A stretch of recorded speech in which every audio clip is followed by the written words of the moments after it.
Salam qadırdan iyilleşler, Mehriban Doğan'dan. Bugünkü Doğruluk Yolu adlı gepleşimede hoş geldiniz. Sizin bilen yine de duşup bilýändigime gaty begenýärin. Bilşiňiz ýaly biz sizin bilen mukaddes ýazgylardan, esasan hem Yahyanyň hoş habaryndan öwrenýäris. Bugünkü gepleşimizde hem Yahyanyň hoş habaryny öwrenmege dowam ederiz. Bugünkü gepleşimizde men sizin bilen Yahyanyň hoş habarynyň 7-nji babyndan öwrenmek isleýärin. Bilşimiz ýaly Hudaý biziň her birimiziň onuň iyi beren halasgäri, Rabbimiz İsa Mesihi ýakyndan tanamak, onu öwrenip, ol barada bilip, ona ýakynlaşyp, onuň bereketlerine eýe bolmagymyzy isleýär. Hudaýyň sözü biziň durmuşymyzdaky her bir mesele, her bir ýagdaýa jogap berýär. Şonuň üçin Hudaýyň akyldarlygyna, onuň biliminde ýaşamak üçin biz mukaddes ýazgylary öwrenmeliyiz. Bugünkü öwrenjeklerimizde biz siziň bilen Yahyanyň hoş habarynyň 7-nji babyndan başlap öwrenip başlarys. Gelin ilki bilen käbir aýatlary okap, olarda İsa Mesih barada we onuň daş töwerenindäki adamlar barada aýdylan hakykatlary öwrenip geçelim. Yahyanyň hoş habary 7-nji bab 1-nji aýat. Şondan soň İsa Jelilede aýlanmaga başlady. Yahuda baş tutanlar onuň kastyna çykan soňlar, ol Yahudiýa da gezmek islemeýärdi. Yahudlaryň çatma bayramy golaýlapdy. Şonuň üçin İsa'nın inileri oňa: "Bu ýerden çykyp Yahudiýa git. Edýän işlerini şägirdlen görsün. Özüni açyk tanatmak isleýän adam gizlin iş edýän nädir? Sen bu zatlary edýän bolsaň, özüňi dünýä görköz" diýdiler. Oňa hatda inileri de inanmaýardylar. Şu aýda biz nämäni görýäs? İsa Mesih Jelilede galypdyr we Jelilede aýlanyp Hudaýyň padşalygy barada öwredýär. Näme üçin ol Yahudi welayatyna gitmek islemeýär? Sebäbi şol ýerdäki Yahudiler onu öldürmek istediler. Esasan hem Yahudi dinine erýän din ýolbaşçylary we häkimeti degişli adamlar İsa'ny igrenýärdiler we İsa'ny öldürmegiň küýüne düşüpdiler. Emma İsa Mesihiň heniz ölmeli wagtynyň, Hudaýyň bellen wagtynyň gelmänligi üçin İsa Yahudiýa açykdan açyk gitmek islemäni. Biz görýäris, bugünler hem hakykatyň, Hudaýyň ýolunda hakykatda ýaşaýan adamlaryň durmuşyny köplenç bu dünýä degişli bolan dürlü adamlar tarapyndan izarlanmalar ýa-da garşylyklar ýüze çykýar. Sebäbi İsa Mesih dünýäniň halasgäri bolan, hatda öz janyny adamzat üçin beren we ähli hakykatlary öwredip hakykatyň özü bolan İsa'ny öldürmek isläpdiler. Bu sebäpden İsa Jelile welayatyna şo töwereklerde öwretmegini dowam etdi. Şol ýerde İsa Mesih we onuň enileri, onuň doganlarynyň arasynda bir gürrüňleşlik bolup geçdi. Näme diýe onuň enileri şol döwürde İsa gürrüň edip duran wagtynda Ýerusalimne Yahuda halky çatma bayramyny belleýärdi. Çatma bayramy bu Hudaýyň Israil halkyny Müsir gulçulugyndan azad edip, olary çykaryp 40 ýyllap çöl beýwanyna olary gollap alyp baryp özüniň wada eden topragyna, ýagny şuňky Israiliň yerleşýän yerine eltmegi bilen bagly bolan bayramçylykdy. Ýagny halk özüniň Müsir gulçulugundan, eziyetten halas bolup çatmalarda ýaşanlygyny we Hudaýyň olary özüniň gollap iýdäp alyp gidenligini we wada eden topragyna ýetirenligini ýatlap şol üçin begenip, şatlanyp bayram belleýärdiler. Bu aýratyn bir bayramçylykdy. Şol bayramçylygyň bolýan wagtynda İsa Mesih we onuň doganlarynyň arasynda bir gurrunlaşlyk boldy. İsa'nyň doganlary näme diýdiler? Olar oňa bu ýerden çykyp Yahudyýa git. Edýän işlerini şägirtlerin görsün. Özüni açyk tanatmak isleýän adam gizlin iş edýän nädir? Sen bu zatlary edýän bolsaň özüňi dünýä görköz diýdiler. Şu aýda hayran galdyrýanda İsa'nyň doganlary İsa'ny hemme halka bildirmek ve ähli adamlaryň öňünde onuň öz gudratyny görkezip, özüni belli etmegini talap edýärdiler. Näme üçin İsa Mesihiň inileri bu ýagdaý barada alad edýärler? Näme üçin İsa'nyň doganlary onuň adynyň belli bolmagyny, dünýä belli bolmagyny, Yahudada, ýagny Ýerusalimni, Yahudanyň merkezi bolan Ýerusalimni onuň açykdan açyk özüni belli etmegini isledilerke. Olar İsa Mesihi hakykatdan dünýä gelmeli bolan halaskar Mesih hökmüne inanýandyklary üçin onuň ol ýere gitmegini isledilermi? Ýa-da öz isleglerini, öz arzularyna ýetmek üçin İsa'nyň hemmeleriň öňünde özüni dünýä aýan etmegini isledilerke. Olaryň İsa'dan isleýän zady İsa inanýanlyklary üçin, onu kabul edenlikleri üçin bolman, öz şahsy bähbidi üçin. Ýagny belki de İsa bir padşa bolup özüni belli etse, olaryň özlerine de bir pursat boljaklygyny, bir peýda bähbit boljaklygyny eslep İsa'ny şol bayramçylyga gidip özüni aýan etmegini talap edýärdi. Emma İsa hiç haçan adamlaryň islegi bilen ýa-da adamlaryň oňa ýol görkezmegi bilen ýöremän, Hudaýyň ýol görkezmegi bilen, Hudaýyň bellen zatlaryny berjay etmek üçin gelenligini aýan edýär. İsa'nyň inileri bu wagt İsa halaskar, Reb, Mesih hökmüne gökten inik gelen hakyky Hudaýyň özü hökmüne inanan oktular. Bu sebäpden diňe öz isleglerini berjay etmek üçin hereket edýärdiler. Şonuň üçin bu taýda nämäni görýäs? Köplenç adamlar öz bähbidi üçin, öz islegleri üçin hatda Hudaýyň ýoluny hem, Hudaýyň maksadyny hem öz bähbidi üçin ulanmak isleýärler. Sebäbi olar hakykatdan hak Hudaýa inanmaýarlar. İsa'nyň beren jogaby hayran galdyrjy. Şu taýda ýene Ýahýanyň hoş habaryny awtor näme diýe? İsa'nyň inileri diýe heniz İsa Mesihe iman etmeýärdiler. İmansyzlyk üçin şeýle hereket edýärdiler. İsa olara näme diýip jogap berdi? Gelin okalyň. İsa olara, meniň wagtym entek dolanok. Ýöne siziň üçin islenlik wagt pursatdyr. Dünýä sizi ýigrenip bilmez. Emma meni ýigrenýär. Sebäbi men onuň işleriniň erbetdigine şaýatlyk edýärin. Siz bayrama gidin, men bu bayrama gitjek däl. Sebäbi meniň wagtym entek dolanok diýip jogap berdi. İsa näme diýdi? Meniň wagtym entek dolanok. Näme üçin? İsa Mesih özüniň islegi bilen, öz diňe öz düşünjesine, öz maksadyna erip dünýäniň adamlary ýaly hereket eden okdy. İsa Mesih Hudaý bilen bir bolanlyk üçin Ata Hudaýyň wagtyna özüni bagş edipdi, boyun edipdi. Olara näme diýdi? Meniň wagtym entek dolanok, ýöne siziň üçin islenlik wagt pursatdyr.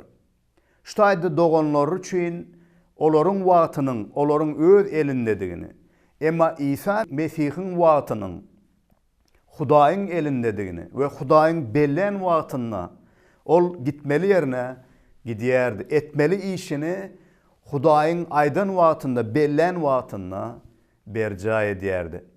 Onun İsa Mesihiň wagty, onun durmuşy, yer ýüzünde ýerine ýetirjek zatlarynyň ählisi Hudaýyň islegi bilen, Hudaýyň wagty bilen doly bilelikde hereket edýärdi. Emma adamlaryň wagty özlerine bagly. Doganlarynyň wagty özlerine bagly. İslam wagtynda gidip bilýärler, İslam wagtynda İslam adyny edip bilýärler. Her bir zat olar üçin pursatdy. Öz bäxtbidi üçin ýaşaýanlygy üçin olar öz isleglerini hem berja edip bilýärdi. Emma İsa Mesih Hudaýyň erki bilen hereket edýärdi. Şu taýda bizim üçin hem öwrenilmeli. Masal hökmüne durmuşumuzu dolu Hudaýyň eline bağış etmek, boyun etmek. Yani Hudaýyň isleýän zatlaryny, onun isleýän wagtynda bolmagyna garaşyp, ol bilen bilelikde hereket etmek gaty wajypdyr. İman edenler şeýle ýaşamalydyr hem. Soňra İsa näme diýdi? Dünýä sizi ýigrenip bilmez. Emma meni ýigrenýär. Sebäbi men onun işlerinin erwetdigine şaýatlyk edýärim. Hakykatdan hem dünýä İsa'nın inilerini, doganlaryny ýigrenip bilmeýär. Emma İsa Mesihi dünýä ýigrenni. Näme üçin İsa Mesihiň iman etmedik doganlaryny dünýä ýigrenip bilmeýär? Sebäbi İsa'nın doganlary dünýäniň ýörelgeleri bilen, dünýäniň kabul edýän düşünjelerine eýerip, dünýäniň isleýän zatlaryny berja edip ýaşaýarlar. Olar hakykatda gezmeýänligi üçin, hakyky Hudaýa inanmaýanlygy üçin, Hudaýyň hak ýolunda ýaşap, Hudaýyň adalatyny, Hudaýyň ýoluny gözlemeýänligi üçin we şol üçin ýaşamaga hereket etmeýänlikleri üçin olar dünýä degişdirdiler. Dünýä özüninklerini söýe, özüninklerini ýigrenmeýär. Dünýäde ýaşaýan, dünýäniň ýörelgelerine, dünýäniň kabul edýän dinine, dünýäniň kabul edýän medeniýetine, dini düşünjelerine we beýleki düşünjelerine erip ýaşaýan adamlar dünýäde kynçylyk çekmeýärler. Dünýä ýörelgelerindäki ýaşaýan adamlar olary özlerine degişli bir hökmüne kabul edýärler. Emma İsa Mesihi dünýä ýigrenýärdi. Näme üçin? Çünki İsa Mesih dünýäniň ýörelgesi bilen ýörenokdy. Ol Hudaýyň hakykaty bolan, Hudaýyň ýaşaýşy bolan we adamzat üçin ýeketäk ýol bolan halaskär Mesihdi. Näme üçin dünýä İsa'ny ýigrenipdi? Çünki İsa Mesih dünýäniň erwedi işlerini, yamanlıklaryny, günälerini paş edýärdi. Mysal üçin eger bir garanky otogda hiç zat görüp bolmaýan bolsa, eger şol wagty bir ýagtylyk saçylsa içine, onu otogda hemme zat görünýär.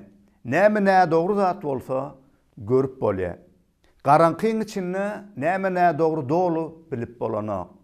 Emma ýagtylyk gelenne ol garankylygyň işlerini paş edýär. Bu arada yine de Yahyanyň hoş habarynyň 3-nji babyna İsa Mesihiň aýdan sözleri bardy. Ol näme diýdi? Dünýä nur geldi. Emma garankylykdakylar nuru diýe ýigrendiler. Näme üçin? Sebäbi garankylykdaky adamlaryň edýän erwetliklerini nur aýan etdi, paş etdi. İsa Mesihiň gelmegi adamzat üçin nurdur. İsa Mesihiň gelmegi kämil bolan Hudaýyň hakykatyny adamzada getirdi. İsa Mesihiň durmuşyna seredip, biz özümizdäki günälerimizi, özümüziň näde dogurdygymy görüp bilýär. Sebäbi İsa Mesih kämil bolanyň özüdür. Ol nurdur. Şonuň üçin İsa Mesihiň dünýäge gelmegi bilen adamlaryň günäleri, bu dünýäniň erwet işleri, näde dogruklary hem aýan boldy. Misal üçin bir kämil bir zat bilen ýa-da dogry bir zat bilen nädogry olan bir zady ölçäp bolýar. Şol kämil ölçek İsa Mesihiň özüdir. Şonuň üçin İsa'nyň dünýäge gelmegi bilen adamlardaky günäleri aýan boldy. Bu sebäpden hakikaty gözleýän adamlar hakikattan garanqylygy ýigrenip özündäki günälerini görüp ýagtylyga gelmek isleýän adamlar İsa Mesihi kabul edip oňa gelerler. Emma şol garanqylygynda galmak, tümlügünde galmak isleýänler, günäniň içinde ýaşamak isleýän adamlar, dünýä ýörelgeleri bilen ýaşamak isleýän adamlar İsa Mesihi we onuň hakykatlaryny we hatda onuň izine erenleri hem ýigrenýärler. Şu taýda biz bir näçe gezek İsa Mesihiň doganlaryna näme diýdi? Dünýä sizi ýigrenmez. Emma başga bir ýerde İsa näme diýdi? Öz şägirdlerine hakykattan İsa Mesihiň halaskärdigine iman eden şägirdlerine dünýä sizi ýigrener diýe. Gelin bu arada Yahyanyň hoş habary 15-nji bab 18-nji aýatdan okap geçeliň.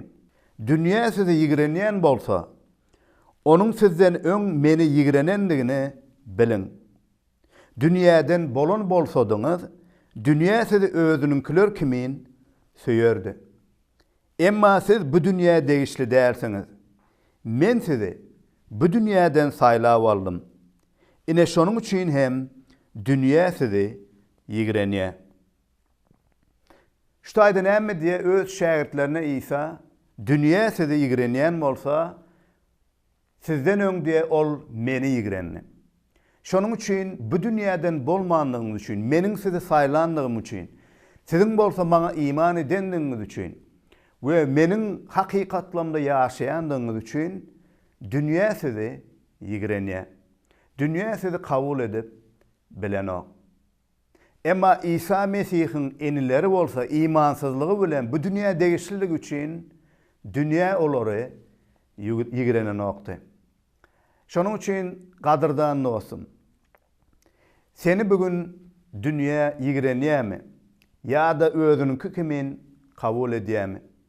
Eger dünýäniň halaskary bolan Reb İsa Mesihi hakykatdan inanýan bolsaň, onda dünýä ýörelgelerinden çykyp onuň hakykatlaryna ýaşamalysyň.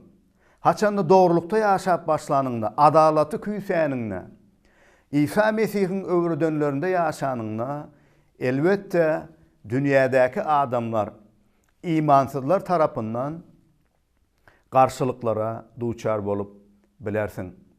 Emma çydamlylyk görkezip, İsa Mesihe bil baglap, onuň hakykatlaryna ýaşasaň, onda onuň cennet mekanyna, onuň ebedi ýaşaýyşyna eýe bolup bilersiň.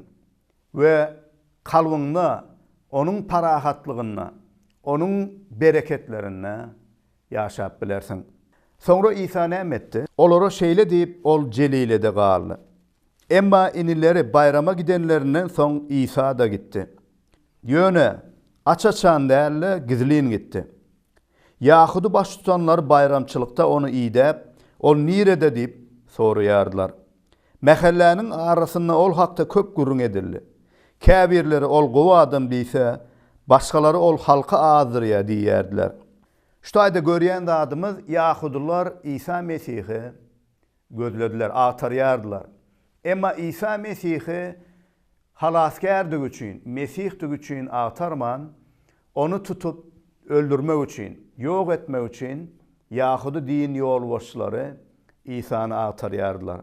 Halkyň arasynda hem dürli pikirler şo wagt dowam edýärdi. Käbir adamlar hakykatdan İsa Mesihi bir gowa adam hökmüni kabul etmek isteseler de, köp adamlar İsa Mesihi yalan peýgamber diýip oňa garşy çykýardylar. Bugünler hem İsa Mesih barada adamlaryň arasynda dürli pikirler bar. Ýagny dünýäniň pikirlerine ýa-da öz dini düşünjelerine erýän adamlar İsa Mesihiň Injil esasyna bize aýan edilen onun halaskerdigi baradaky, gökten inik gelen Rebdigi baradaky hakykatlar ret edýärler we netijede imansızlyga duçar bolup özleriniň janlarynyň halaskary, olary baky ýaşaşy ýetirjek halaskär Reb İsa Mesihden aýra galýarlar we oňa imansızlykda ýaşaýarlar. Bayramçylygyň ýarysy geçenne İsa wadathana baryp öwretmäge başlady. Ýahudylar hayran galyp, bu adam hiç ýerde okamadyk bolsa da mukaddes ýazgylary nireden bilýärke diýişýärdiler. İsa olara şeýle jogap berdi. Meniň öwredýänlerim özüminki däl, meni iýereninkidir. Hudaýyň iradasyny berja etmek isleýän adam meniň öwredýänlerimin Hudaýdandygyny ýa-da özümdendigini göz ýetirer. Kim özünden sözleýän bolsa, özüne şöhrat gözleýändir. Kim özünü iýerene şöhrat gözleýän bolsa, hakykaty sözleýändir. Onda nähaklyk ýokdur. Şutaýda näme diýe İsa? İsa gelip märekäň içinde bayramyň ýarysy geçenden soň özüni aýan edýär. We İsa Mesih halka wadathanada öwredip başlady. Halk İsa Mesih'in öwredýänlerine hayran galdylar. Olar näme diýerler? Nädip bu hiç ýerde öň belli bolmadyk ýa-da ullakan bir dini mektepde bilim almadyk biri nädip şeýle zatlary öwredip bilýär. Hayran galdyrjy. İsa Mesih ýerde ýaşan durmuşyny agaç ustasy hukmyna 30 ýaşyna çenli öz doganlary bilen Atenesinin ýanyna hyzmat edipdi. Aýratyn bir mektebe, dini mektebe gidip, aýratyn bir ünüs berilip, kanunlary öwrenip, dini düşünjeleri hem öwrenmäni. Emma İsa Mesih ağzyny açyp gurrun edip başlanna, öwredip başlanna her gezek halk hayran galýady. Näme üçin İsa şeýle aýratyn düşünje, aýratyn bilime, beýik düşünje, çuňur düşünje, akyldarlyga edike. Sebäbi İsa Mesih Hudaýyň düşünjelerine, Hudaýyň akyldarlygyna, onuň çuňur pikirlerine eýedi. Näme üçin? Sebäbi İsa Mesih Hudaý bilen bir bolanyň özüdir. Ol ozal başdan da bakyetde de Hudaý bilen birdi. Şonuň üçin Hudaýyň ähli pikirleri, ähli düşünjeleri, hakykatlary İsa Mesih'e aýandy. Şonuň üçin İsa näme diýdi? Meniň öwredýänlerim özüminki däl, Hudaýynky. Sebäbi men Hudaýdan aldym hemmesini. Sebäbi Hudaý bilen bir bolan üçin İsa Mesih'in her bir öwredýän zady adam düşünjesine, adam pikirine degişli bolman Hudaýa degişlidir. Şonuň üçin hem İsa'nın öwredýänlerine ünüs berip, İsa'nın öwredýänlerinde ýaşamak we oňa inanmak gaty wajypdyr. Çünki eger Hudaýy gözleýän bolsa, Hudaýyň pikirini, düşünjesini, akyldarlygyny gözleýän bolsak, onda onu biz başga ýerlerden tapyp bilemiz. Onu diňe İsa Mesih'den alyp bilýäris. Çünki İsa Mesih Hudaý bilen bir bolup onuň hakykatlaryny, onuň akyldarlygyny bize öwredýär. Şonuň üçin İsa näme diýdi? Meniň öwredýänlerim özüminki däl, meni iýereninkidir. Adamlar köplenç öz özünden gürleýärler. Öz düşünjeleri bilen adamlara bir zat düşündirjek bolýarlar. Mysal üçin dünýäde belli olan adamlar hem dinler vekilleri hem ýa-da peýgamber diýip tanalýanlar hem özleriniň düşünjeleri bilen köplenç adamlara öwretmek isleýärler.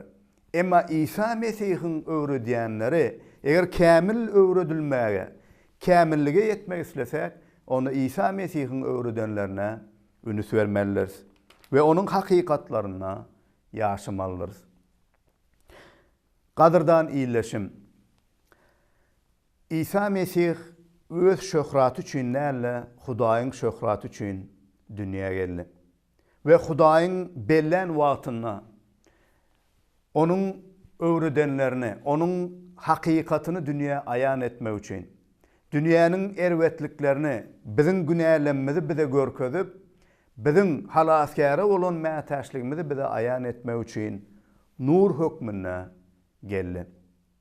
Bilşimiz ýaly ýatylyk, nur, ilki bilen bizdäki nädorluklar, bizdäki günäleri ayan etse hem, başga bir tarapdan nur, biziň kalbymyza, biziň durmuşymyza ýatylyk saçmak isleýär.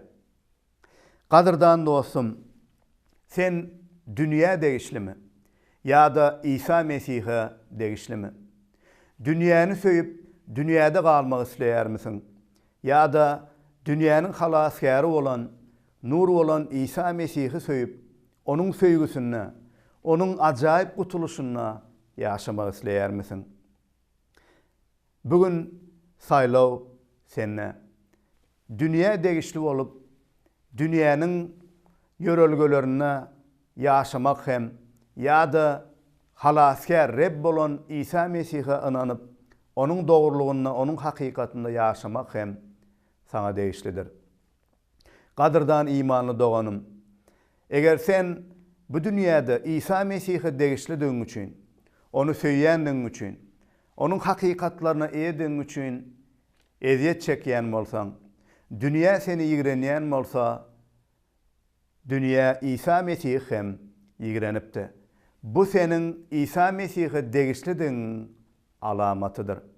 Şonuň üçin İsa Mesih'e degişlidiň üçin begen, şatlan ve onuň berýän dynçlygyna, şatlygyna, onuň seni hem saýlap, bu dünýäden saýlap alanlygyna we baky ýaşaýyşyny, baky jennetine bile geçirmek isleýändigine we şoňa degişlidiňi bilip, şonna şatlanyp, şonna umyt baglap ýaşamagyny Rabbimizden dilek edýärin.